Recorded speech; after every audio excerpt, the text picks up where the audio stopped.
নমস্কাৰ। বৰ্তমান সময়ত অসমত বিশেষকৈ ভেকচিনৰ খুবেই নাটনি হৈছে কিছু কিছু ঠাই বিশেষে।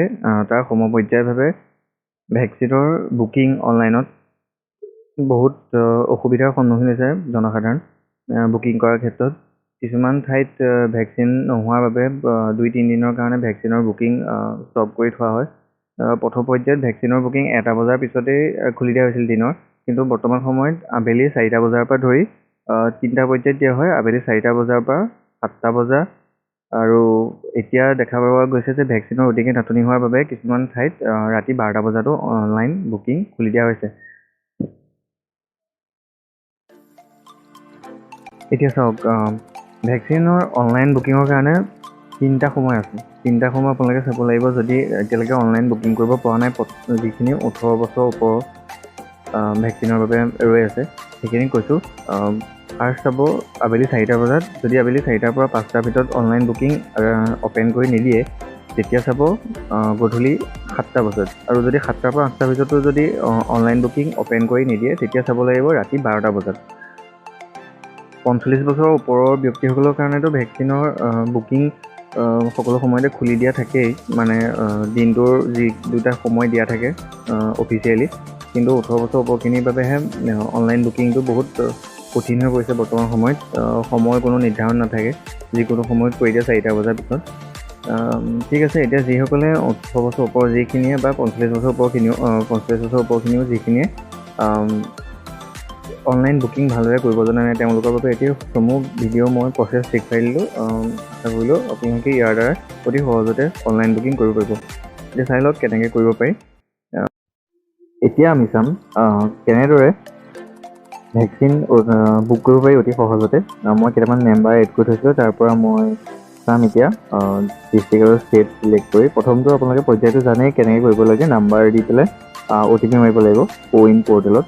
তাৰপিছত মেম্বাৰ এড কৰিব লাগে, সেইখিনি হয়তো আপোনালোকে বহুতে জানে। এতিয়া মেইন এপইণ্টমেণ্ট যেতিয়া বুক কৰিব লাগে, বুক কৰিবৰ কাৰণে প্ৰচেছটো হৈছে এনেকুৱা। ডিষ্ট্ৰিক্ট চিলেক্ট কৰি মই আপোনালোকক দেখুৱাম কেনেকৈ কৰিব লাগিব। প্ৰথমতে মই চাই লৈছোঁ ক'ত খালী আছে। ইয়াত যিটো লাল হৈ আছে তাত ফুলি বুক বুলি আহে, য'ত NA বুলি আহে তাতে গ্ৰীণ সেউজীয়া এটা ঘৰ আহিব, তাত ক্লিক কৰিব লাগিব। এতিয়া বিচাৰি চাম ক'ত খালী আছে।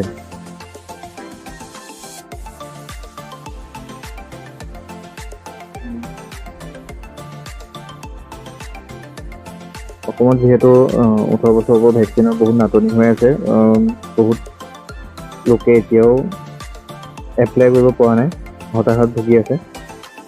তেওঁলোকৰ বাবে 3টা টাইম আছে বিশেষকৈ। মই ষ্টেটখন অৰুণাচল দি চাইছোঁ, তাত কিজানি পাওঁ দেখুৱাবলৈ। প্ৰথম পৰ্যায়টো হৈছে আবেলি 4টা বজাত, তাৰপিছত সন্ধিয়া 7টা বজাত, আৰু তেতিয়াও যদি খোলা নাথাকে তেতিয়া ৰাতি 12টা বজাত চাব লাগিব। এই 3টা টাইমত আপোনালোকে ভেকচিনৰ বাবে স্লট অ'পেন হৈ আছে নে সেইটো চাব পাৰিব। ইয়াত 45 বছৰ ওপৰৰ যিখিনি আছে সেইসকলৰ কাৰণে অ'পেন হৈ আছে, সেইটোতো নহ'ব এতিয়া দেখুৱাব পৰা, যিহেতু মই 18 বছৰ ওপৰৰ মেম্বাৰহে এড কৰি থৈছোঁ। গতিকে মই ডিষ্ট্ৰিক্টখন চেঞ্জ কৰি চাওঁ।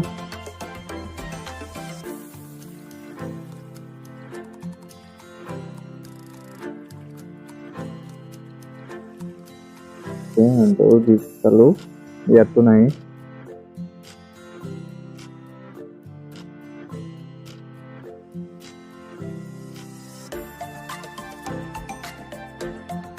ঠিক আছে, অৰুণাচলৰ এখন ডিষ্ট্ৰিক্টত আমি পালোঁ স্লট। এতিয়া চাব ইয়াত যিটো গ্ৰীণ হৈ আছে, যিটো চেণ্টাৰত আছে তাত ক্লিক কৰিলে হ'ল। গ্ৰীণ য'ত আছে তাত ক্লিক কৰি দিব। ক্লিক কৰি দিয়াৰ লগে লগে এই এপইণ্টমেণ্ট পেজটো আহি যাব। ইয়াত যিকোনো এটা টাইম স্লট চিলেক্ট কৰিব লাগিব, যিকোনো এটা দিলেই হ'ল, দিনটোৰ ভিতৰত ল'ব লাগে। আৰু তলৰ ফালে বাওঁ চাইডে এটা কেপচা কোড দিয়া আছে, যিটো আপোনালোকে বহুত ৱেবছাইটত দেখিছে অলৰেডি, জানেই সকলোৱে কেপচা কোড কি। এই কেপচা কোডটো তাৰ কাষৰ ঘৰত, আৰু যিসকলে নাজানে চাই লওক এইটো কেপচা কোড, এই কাষত যিটো দিয়া আছে তলত সেইটো ফিল আপ কৰি কনফাৰ্ম কৰিব লাগে। এপইণ্টমেণ্ট ছাকচেছফুল এনেকৈ বিচাৰিব। ওপৰত ডাউনলোড এটা অপশ্যন থাকে, ডাউনলোড কৰি চাৰ্টিফিকেটখন ডাউনলোড কৰিব পাৰিব। আৰু যেতিয়া ভেকচিন ল'বলৈ যাব ভেকচিনেশ্যন চেণ্টাৰত, তেতিয়া লগত যিটো মোবাইল নাম্বাৰ দি অনলাইন কৰিছিলে সেই নাম্বাৰটো মনত মানে থাকিব লাগিব হাতত। আৰু যিটো ID প্ৰুফ দি মেম্বাৰ এড কৰিছিলে, মেম্বাৰ এড কৰাৰ সময়ত ID প্ৰুফ দিব লাগে। এই মেম্বাৰ এড কৰোঁতে যিটো ID প্ৰুফ দিছিলে ভোটাৰ কাৰ্ড পান কাৰ্ড আধাৰ কাৰ্ডৰ ভিতৰত যিটো দিয়া আছিলে সেইটো লগত লৈ যাব। তো হয়তো আপোনালোকে বুজি পালে এতিয়া কেনেকৈ ভেকচিনৰ বাবে অনলাইন কৰিব লাগে। আৰু মই অলৰেডি কৈছোঁ ইয়াৰ বাবে 3টা টাইম আছে বৰ্তমান সময়ত। আগতে 1টা বজাৰ পিছতে অপেন কৰি দিছিলে, কিন্তু এতিয়া আবেলি 4টা বজাত, সন্ধিয়া 7টা বজাত, আৰু যদি 7টা বজাত নহয় ৰাতি 12টা বজাত ভেকচিনৰ বাবে অনলাইন স্লট অপেন কৰা থাকে। গতিকে এইকেইটা সময়ত আপোনালোকে যদি চায় তেতিয়াহ'লে নিশ্চয় ভেকচিনৰ বাবে এপইণ্টমেণ্ট বুক কৰিব পাৰিব। আশা কৰিছোঁ আপোনালোকে ভালেখিনি কথা জানিব পাৰিলে। যদি ভিডিঅ'টো ভাল লাগিলে লাইক কৰিব, চেনেলটো নতুনকৈ আহিছে যদি ছাবস্ক্ৰাইব কৰিবলৈ নাপাহৰিব, আৰু ভিডিঅ'টো যিমান পাৰে শ্বেয়াৰ কৰিব। ধন্যবাদ।